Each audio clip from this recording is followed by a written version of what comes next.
Yes, class. So last weekend we had completed the revision of electrostatics, both the lessons we had done, right? So now what is left? Current electricity. Let us quickly revise current electricity today.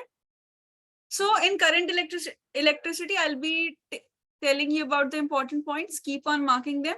Otherwise, the basic quantity that we have in current electricity is the basic unit, that is electric current. So it is the rate of flow of charges. Again, I'm repeating what is meant by rate. Anything that is changing with respect to time, we call it as rate of change. So rate of change of flow of charges, this is known as electric current, and this is the very basic unit that will be building up your lesson. All right. Now, two ways to calculate current. See, the basic formula is divide charge by time. All right, divide charge by time. Then if you have the average value, if you want to take out the average value of it, so you will just subtract final minus initial, and same with time also, subtract final minus initial. So change in charge by change in time will give you the current. All right. Now, if you have a duration, right, instantaneous current. So for instantaneous current, you have to differentiate. How will you differentiate between these? For instantaneous current, you'll perform differentiation. For average current, you will directly take out the change in the charge by change in time. SI unit is ampere. It's a scalar quantity. No need to worry about the directions. No need to apply a parallelogram law, vector laws, any of the triangle laws, any laws that you have. Simply add it. If it's positive, subtract it. If it's negative, all right. So questions from current are very basic. Current, electric flux, and very basic quantities that self-induction, mutual induction, electric flux, magnetic flux, current. All these have one typical question that will say it will give you value of one quantity where time interval will be given, and you will have to differentiate, put it the value, and see. Those types of questions that we have already done in the class.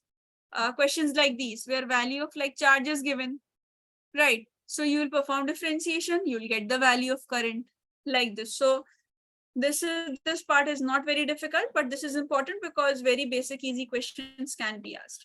And class, this also, see, current is equal to charge by time. And what is 1 by time? It's frequency. So you can directly write current as charge multiplied by frequency, because your 1 by time period is frequency. So just replace 1 by t by frequency. So you will get another formula, charge multiplied by frequency. That is exactly same as that of q by t. But if frequency is mentioned in the question, directly use q into frequency. And whether it's an electron, if it's an electron mentioned and a proton specifically mentioned, so your charge will become 1.6 into 10 to the power minus 19. All right. Now, this is just the graph. Yes, drift velocity, concept of drift velocity. See class, so many electrons are present in a wire. Whenever you're taking a section of a conductor, so many electrons are present with inside it. There are positive ions also, right? Positive ions, positive charges, electrons, negative ions, all these make up your conductors. Now, whenever thermal velocity is given, or you can simply say when the temperature increases, so all the electrons and all the electrons and positive charges, they'll move. But remember, these positive ions, positive ions, positive charges, these are immobile. So the electrons start moving and they collide. So now every electron will be having its own velocity with which it must be colliding, with which it will collide with the positive ions, it will collide with the wall of containers, right? So every electron is having its unique velocity. So if every electron is having its unique velocity, we cannot define one velocity for the conductor, right? We have so many velocities. So which velocity will you take? You will take the average of all the velocities of the electrons that are present within your conductor. All right, velocity with which electrons will drift. They'll start moving towards the positive end of conductor under application of electric field. You call it as what? Drift velocity. Fine, then its derivation is very important. Please mark it as important, class. Derivation of drift velocity is important, though it's lengthy, but it can be asked. Usually formula based questions are asked, but from drift velocity, you can be asked up to write the derivation.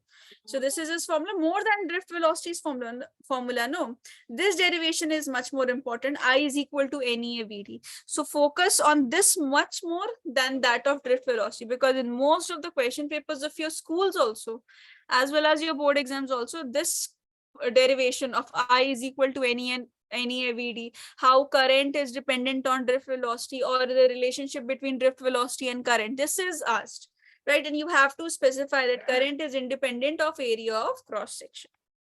So whatever be the area of cross section, narrow or more, it is less.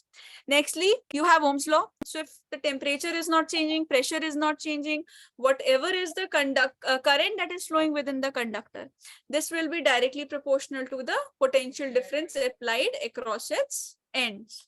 All right, so V is directly proportional to I. You remove the proportionality sign, you get a constant, that is resistance. So what is resistance? Resistance has many formulas. To put in, resistance has many formulas. So C class, resistance is basically one formula, you can say it's V divided by I. All of you, I hope you all have the access to all these. I have shared it on the group. I am again repeating, those who do not have, please let me know. So I think Sakina, Samaira, Imad, Donna, Anushka, Alan, right? So all of you must be having the access to this drive. It will be opening in your Chrome or any browser, whatever you are using. So it will get opened up there. So just have a look, because whatever notes have been missed, instead of rewriting it, you can directly look it from here. Otherwise, just to cross-check your topics as well. Now, yes, resistance is the opposition of flow of charges. This means whatever obstruction the current is facing, fine, opposition to the flow of charges, that is given by resistance. This physical quantity is called as resistance. So you get it through Ohm's law only. You start with the derivation of relationship between current and drift velocity. We did I is equal to NEAVD. So begin with this. Then you put in the formula of drift velocity. You have minus E tau by M. So put it in the formula, I is equal to NEAVD.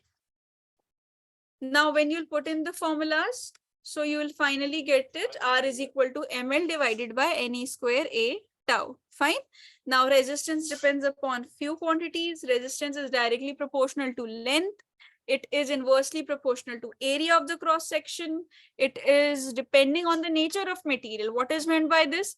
See, for different materials, you have different values of resistance. Like you have a material, let's say you have brass, you have zinc, you have copper, you have aluminium. So for all these four elements, you will be having different values of resistance as well as different values of resistivity.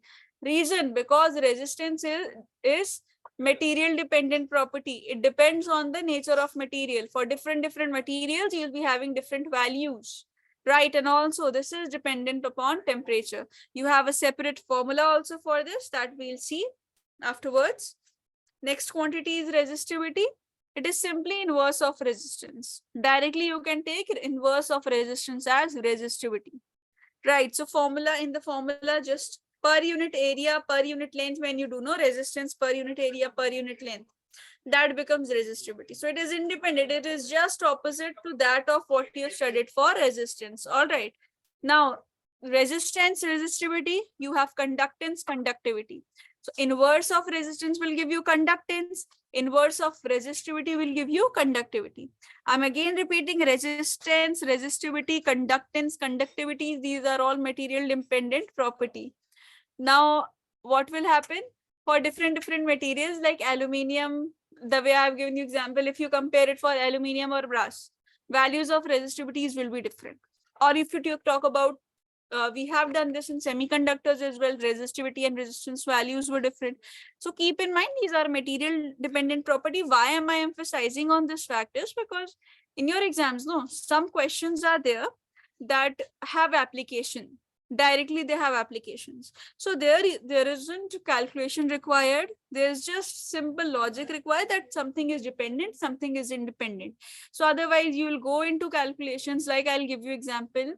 When we did nuclei, in nuclei, I told you that nuclear density is independent. So remember we did questions which said calculate the nuclear density for this in such conditions. What was our answer? We knew already that nuclear density will obviously nuclear density will be directly whatever value we have studied. So that is conductance and conductivity.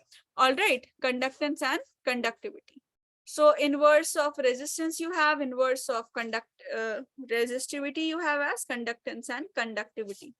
Then you have, we write this current density, that is current per unit area, as conductivity multiplied by electric field.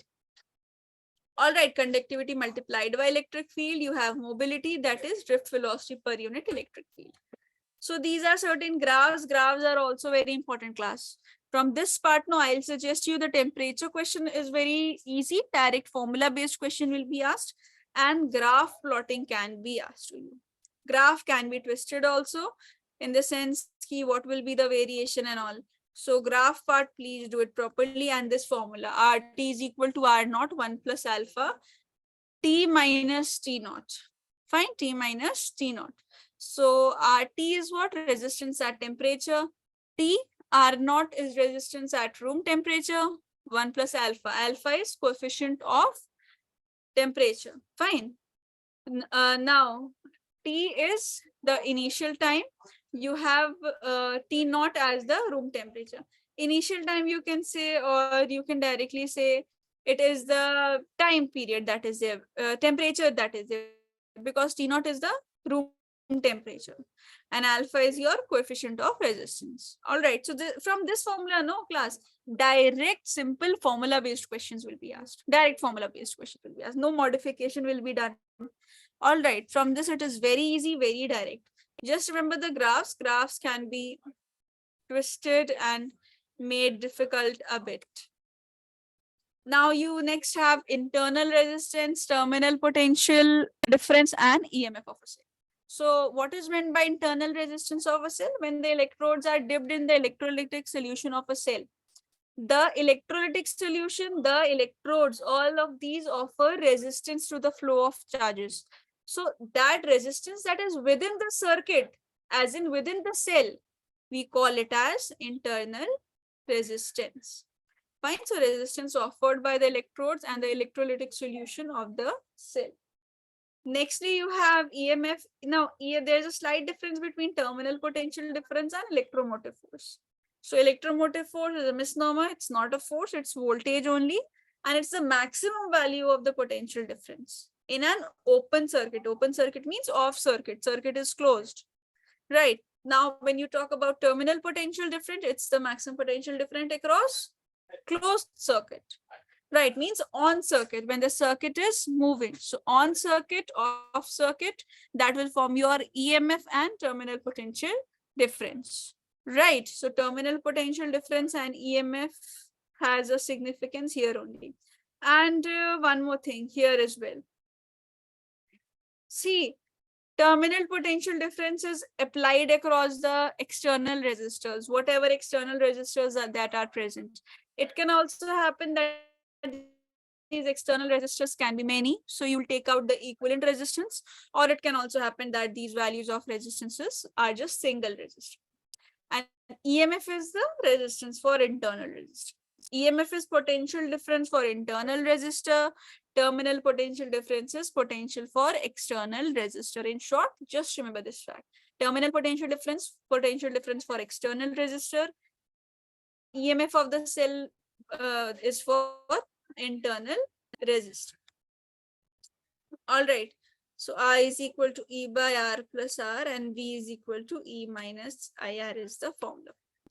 Then you have series and parallel connection. So from series and parallel connection, you just have for all the resistors that are connected in series, you directly add these. All the resistors that are connected in parallel, you reciprocally add it. So 1 by R equivalent becomes 1 by R1 plus 1 by R2 plus 1 by R3 and so and so, right? Now then next you have Kirchhoff's law. In Kirchhoff's law, under Kirchhoff's law, you just have to remember the sign conventions. Once you remember the sign conventions, rest of the usage of the formula and building up of it, that you can easily perform. Just set up the directions. just set up the values, go in one direction in a loop, go in another direction in another loop. That is up to you totally. So whenever current is flowing, so we'll take it as from positive to negative. Its current is flowing in the same direction as our movement. We'll take potential as positive. But as soon as the current's direction that it is actually moving in the circuit and the direction that which with we are moving, if they are opposite, we'll say minus IR, right? And if this is for V when current and resistors are given, when direct values of EMF are given. So from negative to positive, this will become plus E. From positive to negative, this will become minus E. All right, from Kirchhoff's law, just practice all the circuits, make the loop. Then you have combination of identical cells. So from a combination of identical cells, this is also important because this from your previous years. Now, if you have a look at your previous years, so many questions are given from this combination of identical cells part.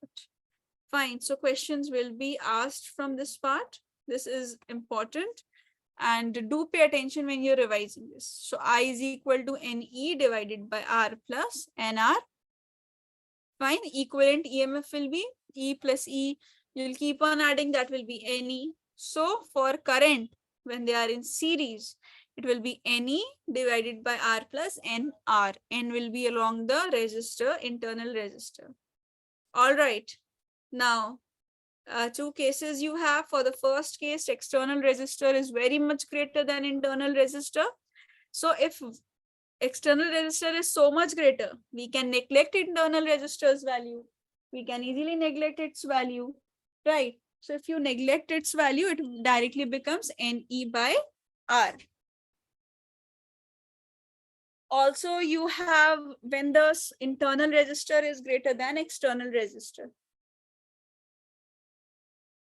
So that will be I is equal to E divided by R. Then you have parallel value, and see parallel combination EMF, equivalent EMF will still remain E because values of potential do not change here. All right. So I will be equal to ME divided by MR plus R. M is the value of number of rows that are present. E is EMF. R is external resistor. So in the previous, now M is along external resistor. Same thing, if R is greater than small r, I will be equal to E by R. And when small r is greater than R, I will be equal to ME by R. That's all about your theory part. That's all that are required by you to remember to learn. Fine, all the important parts I have told you. This is not a very big lesson. If you look like, it is lengthy. This lesson is lengthy, but if you combine it by topic wise, study it topic wise. When you're doing registers, no, then Kirchhoff's law, all the combination of series, parallel, I mean this part.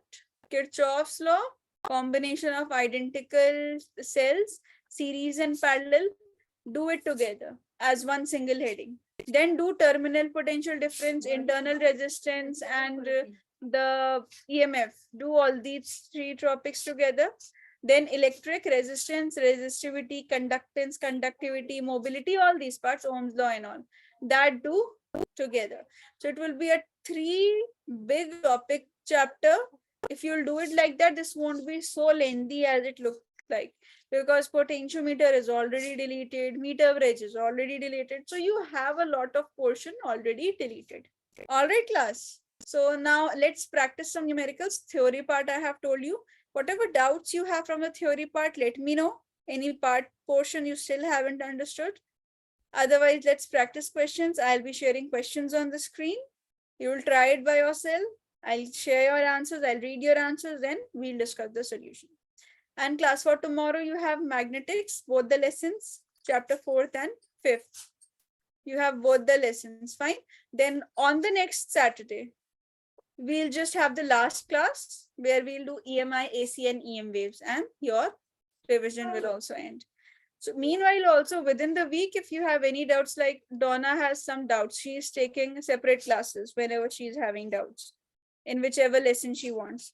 Otherwise, also some of the other students also, when they had doubt in a specific topic, they sent me the topics from random chapters, and their class was arranged. So that can also be done if you want in a specific lesson. If you have doubt, that can also be done. Let me know whatever queries you have. Fine, class. Is it clear till now everything? Yes or no? Yes, ma'am. Yes, ma'am. All right, good then. So let me share the questions. Wait a minute, then we'll practice.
Yes, Ahmad, you can leave. Good luck for your exam.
See the solution of the first question, you had to find out the current, right?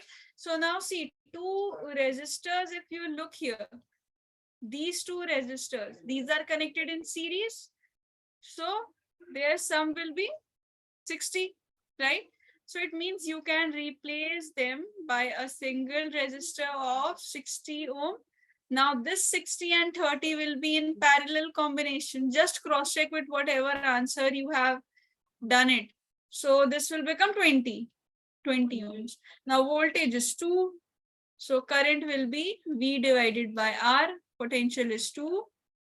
And this is 20. So 0.1 amperes. Three conductors of conductances G1, G2, G3 are connected in series. So do you know how to solve this resistors or circuits with the help of conductance? No, but you know how to solve them with the help of resistance. So write R1 as 1 by G1, R2 as 1 by G2, R3 as 1 by G3. Fine. Now for series combination, what will happen? For series combination, you will add them, right? That will be R1 plus R2 plus R3. So this becomes 1 by G is equal to 1 by G1 plus 1 by G2 plus 1 by G3. So you can take the LCM, that will become G1, G2, G3. So here G2, G3 will be multiplied plus here G1, G3, here G1, G2. Right, so value of equivalent conductance, G equivalent will become G1, G2, G3. You just reciprocate it, G2, G3 plus G1, G3 plus G1, G. That is your answer.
C class, the solution for this, some of you are asking. So resistance for at 150 temperature, this is given as 133 ohm, right?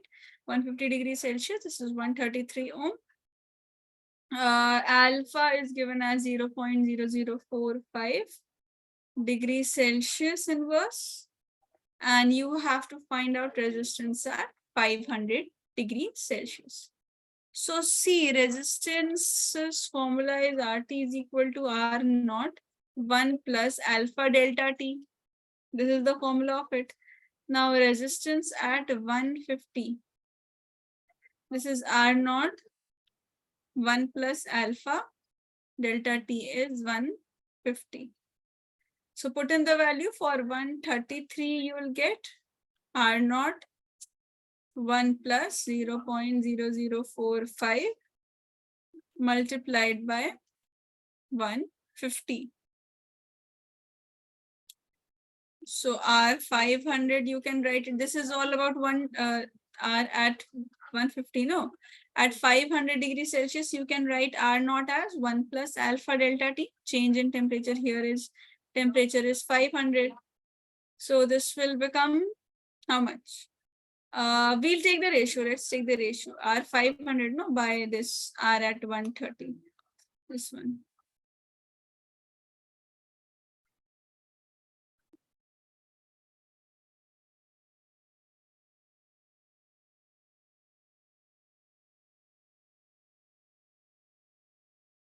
This will be 133. This is equal to 1 plus 0.0045 into 500 divided by 1 plus 0.0045 into 150. So this will become 3.25 divided by 1.675. So our 500 will become 3.25 by 1.675 into 133. So this will be 258 ohms. Please cross check with your answers, whatever you have written.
some error is there, some error in the calculation.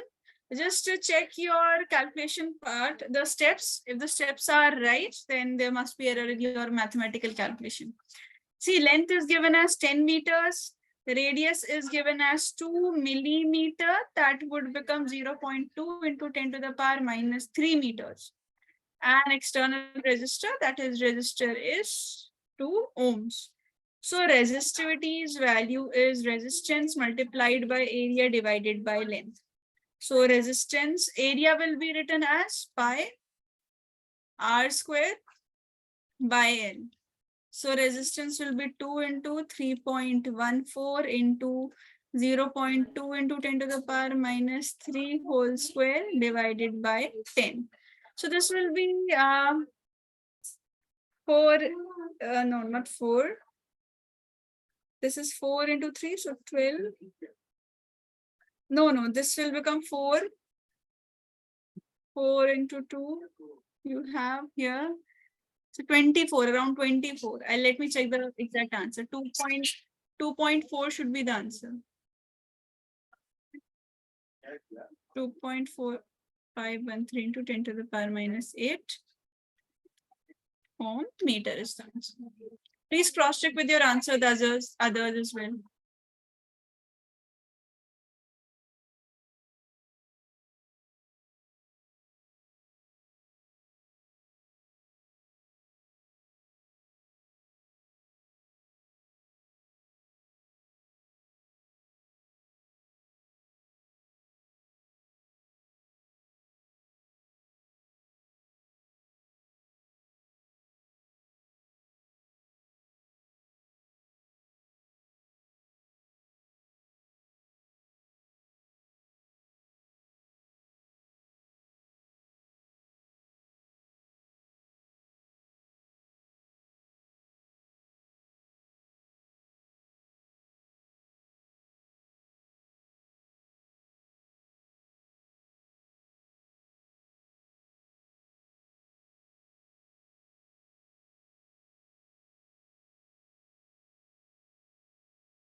See, this is the last question. Let me discuss it, then you all can leave. So, value of resistance is given as 10 ohm. Area is given as 1 millimeter square, that is 10 to the power minus 6 meter square. Voltage is 10 volts. Number, how much number of electrons are given? 8 into 10 to the power 28 electrons per meter cube. Now I is equal to NEA VD. So V by R is equal to NEA VD. We can write down the value of current as V by R. So I've put in here the same thing. This I have put in here only. So if you put in the values, VD will be, the drift velocity will be equal to potential divided by ENAR. This will be 10, 1.6 into 10 to the power minus 19. Number of electrons, 8 into 10 to the power 28. Then NEA, area is 10 to the power minus 6. Resistance 10. So your final answer will be 0.078 millimeters per second.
All right, class, those who have written it, you can leave now. So tomorrow we'll complete magnetics, and next Saturday we'll complete with the revision. All right, thank you so much, class.